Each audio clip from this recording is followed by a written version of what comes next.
यह जो विहंगम जो है, विहंगम का अर्थ क्या है? विहंगम का अर्थ वह एक पक्षी से लिया गया है जो आकाश में गमन करता है स्वतंत्र एक तार निर्धार रूप में। और जिस प्रकार उस अंतरिक्ष में गमन करने वाला जो पक्षी है, उसे उस अंतरिक्ष में गमन करने के लिए इस पृथ्वी के आधार को छोड़ना पड़ता है। इसीलिए हमें आपको उस विभु सत्ता को प्राप्त करने के लिए, उसी तरह से विहंगम योग में चेतन परमात्मा को प्राप्त करने के लिए, इस सदगुरु के द्वारा बतलाई गई चेतन साधना को करने के लिए हमें आपको तो प्रकृति का आधार छोड़ना ही पड़ेगा। प्रकृति तथा प्राकृतिक कारणों से का जो आधार है, इसका नितांत हमें आपको त्याग करना पड़ेगा। त्याग करने का मतलब यह नहीं हुआ कि हम सभी अपने घर परिवार से विमुख हो गए।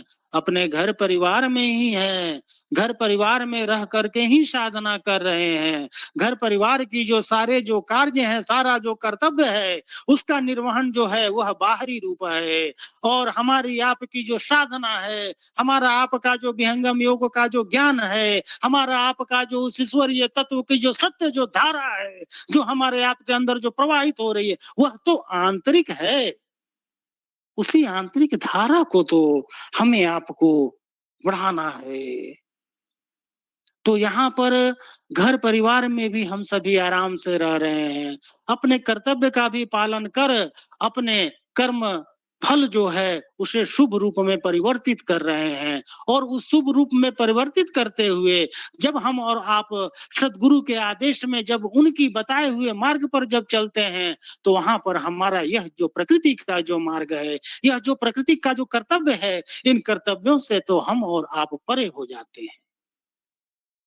वहीं से तो विहंगम योग की साधना का प्रारंभ होता है।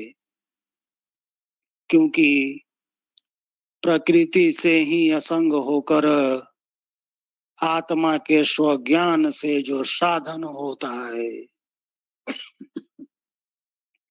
वही तो विहंगम योग है।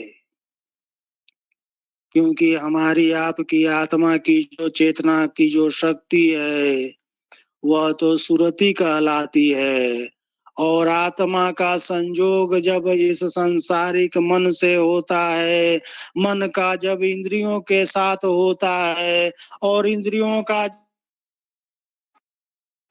साथ होता है, तब हमें प्राकृतिक विषयों का सारा ज्ञान, सारा अनुभव और इस प्रकृति के माया के रूप में हमारे आपके अंदर प्रविष्ट कर जाती है।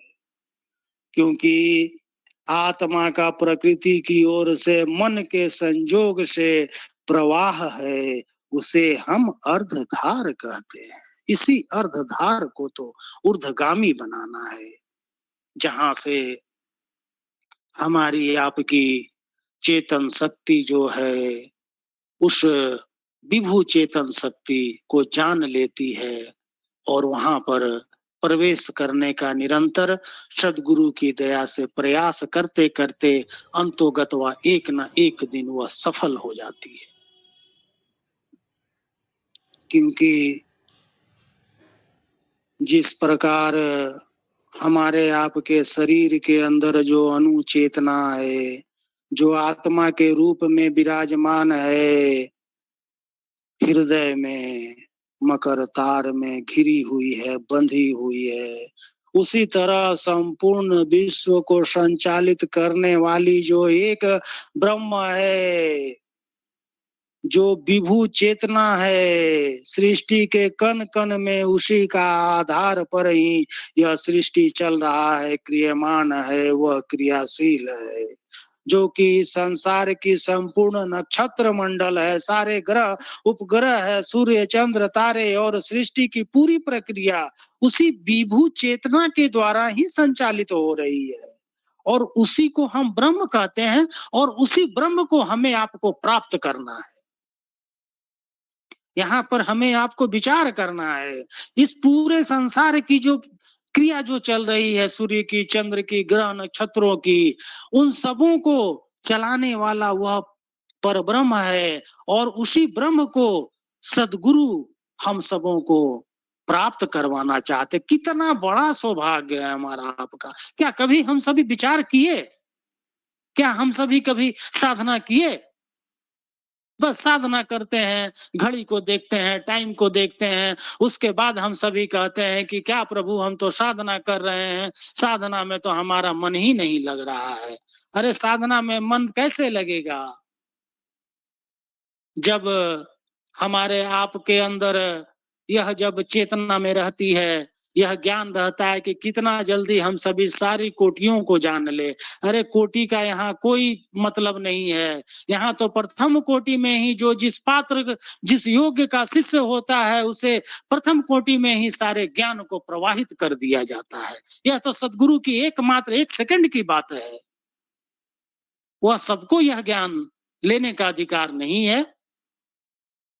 परंतु हमें आपको यह ज्ञान जब प्राप्त हो गया है, तो हमें आपको इस ज्ञान को अपनी साधना में इसे बढ़ाते रहें, क्योंकि जब हम सभी साधना करने लगते हैं, हमारा आपका जब मन रुकने लगता है, हम सभी पंच तत्व पृथ्वी, जल, वायु, अग्नि और आकाश का जो दर्शन है वह हमें आपको बड़ा सहज रूप में प्राप्त होने लगता है। और इन्हीं पंच तत्वों के दर्शन में कई प्रकार की झिलमिल ज्योतियां हमें आपको दिखलाई पड़ने लगती है। यह क्या मामूली बात है? यहीं से तो हमारी आपकी प्रारंभिक जो साधना है, यह अंतिम कोटि उस विभु चेतन शक्ति की ओर ले जाती है। और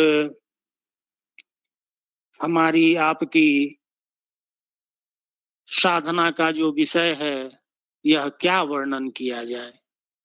साधना तो हमें आपको स्वयं करना है, क्योंकि बिना साधना किए हमारे आपके अंदर वह प्रेम, वह सद्गुरु को हम सभी नहीं जान पाएंगे, उनकी शक्तियों को हम और आप महसूस नहीं कर पाएंगे।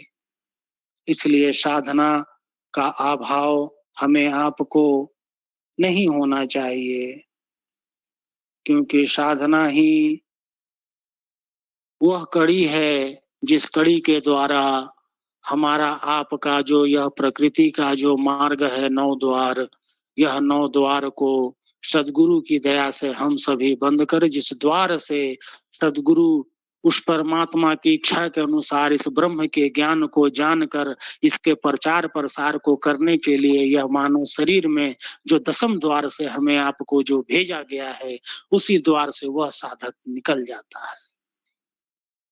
वही तो ब्रह्म का द्वार है। वही तो सद्गुरु ने कहा कि वही ब्रह्म का द्वार है, जिस द्वार से तुम प्रवेश किए हो, उसी द्वार से जब तुम्हें निकलने की कला, निकलने का ज्ञान जब हमारे आदेश से, हमारे निर्देश से, हमारे मार्ग पर चलते हुए जब तुम प्राप्त कर लोगे, तब तुम स्वयं वहां पर पहुंच जाओगे। यह कितनी बड़ी बात है। तो हमें आपको इसका निरूपण करना है, इसे जानना है। सद्गुरु की वाणी कहती है, 10म द्वार बर गुप्त है, मधुमत भेद विलास, बिन सद्गुरु गम ना मिले, अनुभव अधर प्रकाश। 9 द्वारा संसार का, 10वां योगी तार, 11 खिड़की बनी, शब्द महल सुख सार।